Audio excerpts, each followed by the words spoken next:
I remember when I was a little girl, I'd see coverage of the Gulf War on the news, and I would just watch in awe.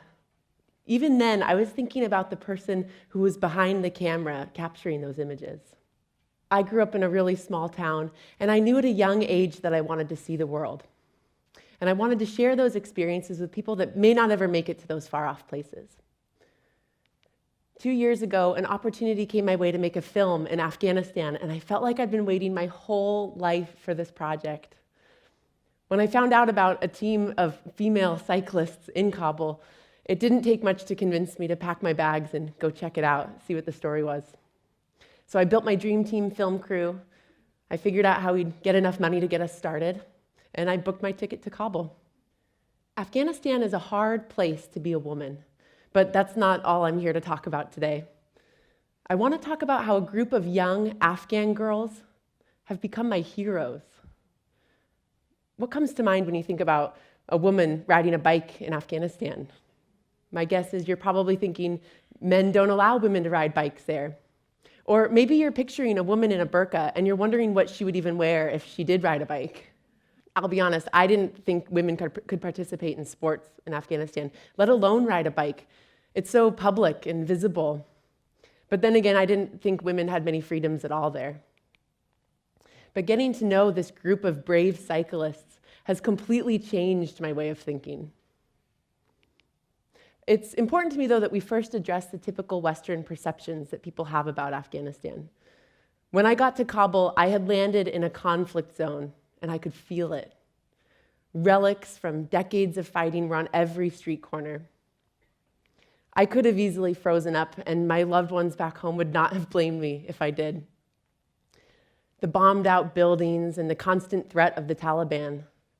These things are considered normal for Afghans. And to make the film that I'd come there to make, I needed those things to feel normal to me. I had to find comfort in my new reality. I couldn't afford to be paralyzed while I was there. I needed to rid myself of my Western bias and my Western fears. One of the characters in our film is Lilama, and her story is an example of the complexities that these cyclists face in a country that's not so accepting of their sport. 30 years ago, Lilama rode a bike as a young girl, and her family still doesn't know about it. They don't approve. They still don't approve. One day, as a young girl, her bike team was actually featured in the newspaper, and when her dad saw the article, his response was, "Who do these women think they are? And what kind of parents would allow their daughters to do something like this?" He died before ever learning that his very own daughter was one of these women. Lilama's story is an example of the challenges that these girls are facing. Within an hour of landing in Kabul, I was sitting across from a few of the women that I'd come there to meet, and they sat there in their headscarves and their cycling clothes, and they looked so strong and so brave. They were young, teenage girls who looked like they easily could have been on my basketball team or my soccer team growing up. They didn't look like the victims of oppression that I thought I would find there. Their goals as cyclists range from wanting to commute safely by bike without getting hassled to standing on an Olympic podium representing their country someday. And they're working so hard to achieve these goals. But still, Afghan women are up against a lot. A woman who is working for women's rights marks herself as a target for assassination, just for advocating for gender equality. Countless women are in jail throughout the country because they were accused of having sex out of wedlock, when in reality, most of these women were raped. It's not an easy place to be a woman, let alone a woman riding a bicycle. Cycling for women is still taboo in Afghanistan because of the very act of putting something between your legs. Some families are worried about the health risks that their daughters may face, specifically their gynecological health. They worry that if their daughter were to crash, it could compromise her virginity and even bring dishonor to her family if she weren't able to find a husband because of it. This is what some families still believe, but luckily that is starting to change. And let's not forget that as Western countries, we're not so far removed from that kind of thinking, which turned out to be outdated and incorrect as more and more women got on bikes throughout the suffrage movement. But the most common reason that women aren't riding bikes in Afghanistan is that they aren't seeing other women riding bikes, and families don't want their daughters to stand out from the crowd. Cycling as the boys do, to school, running errands, for exercise. It isn't commonplace yet, but these girls are beginning to normalize it. The truth is, they're able to do this because of the men in their lives. In Afghan society, most women can't make major decisions without the influence of their father or their husband. And what's so incredible is that most of the girls that we're working with on this film actually learned how to ride from their dad or brother, which is just so unique. So in a lot of ways, it's these girls' fathers who are the change makers, because other men will respond to them, which will lead to more and more daughters being able to ride a bike someday.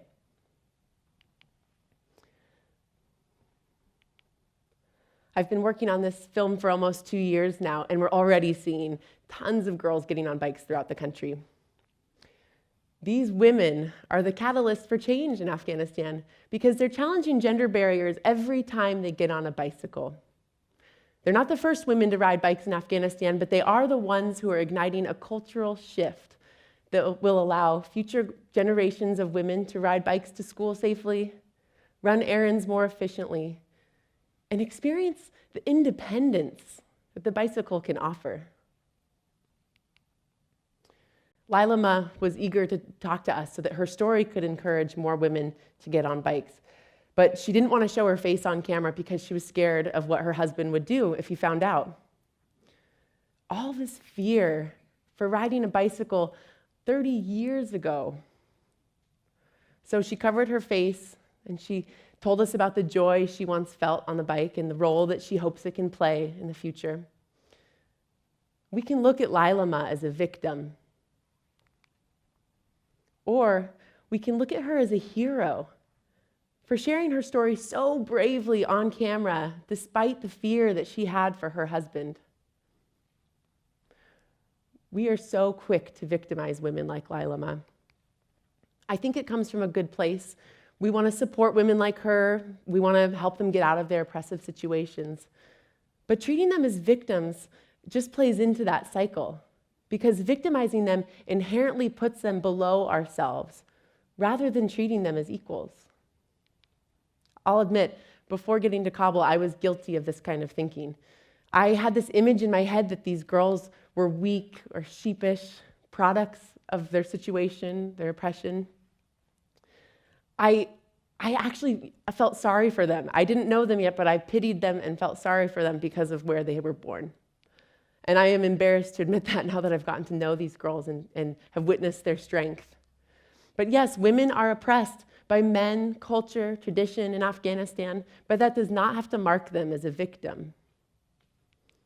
As a filmmaker, I believe that a story driven by hope is so much more powerful than one that's driven by sorrow. Which is why these women will be presented as the strong, courageous Afghan women that they are, heroes. I mean, look at her. As a filmmaker, I'm in a unique position that allows me to see these girls for who they are. I'm not there to offer direct aid or to change their circumstances. But by observing their lives, I can tell their story authentically and unbiased, which will bring in more support, I hope, giving these girls the courage to continue what they're doing. In the last 2 years, these girls have changed the way I think. They've transformed my way of thinking. I wish I could say that they've inspired me to ride my bike every day, but that's something I'm still working on. They have inspired me to choose yes. They are up against so much every time they get on a bicycle, but you ask them if they want to go on a ride, and the answer is always yes, and with a huge smile plastered on their face, no doubt. They've inspired me to say yes to things that scare me, which explains why I'm standing up here today. I'll wrap up with a final story about one of the girls. This is Tahira. She's 14 years old, and she lives in the countryside. She's one of the youngest girls on the team out there, but is by far the fastest. In fact, we started calling her Tis the One, which in Dari means the fast one. The older girls on the team have spent the last few years paving the way for cycling in their province, so much so that when we sat down with Tahira this fall for an interview, she barely even spoke about the fears that she has as a cyclist. She instead told us about all the things she hopes to accomplish in her life, from winning a gold medal to becoming an Afghan diplomat in China someday. The point is, this girl has dreams and ambition, as do all of the brave women who are riding bikes right now, despite the threats they receive and the rocks that are thrown. They all love riding because of the freedom they feel when they're on the bike, and the wind on their face, and the joy that it gives them. When they're on the bicycle, they're thinking about what's ahead of them, of climbing up that hill. All other thoughts disappear, and they are solely focused on the present. Isn't that a beautiful metaphor? Because riding a bike as a woman in Afghanistan is like climbing a hill, a mountain, really. These girls are working so hard to reach the top. They're working so hard to normalize their sport and to become competitive cyclists. And after all of their hard work, when they reach the top of this metaphorical mountain, they get to feel the freedom of flying as they race back down the other side. These women are not intentional change makers or revolutionaries.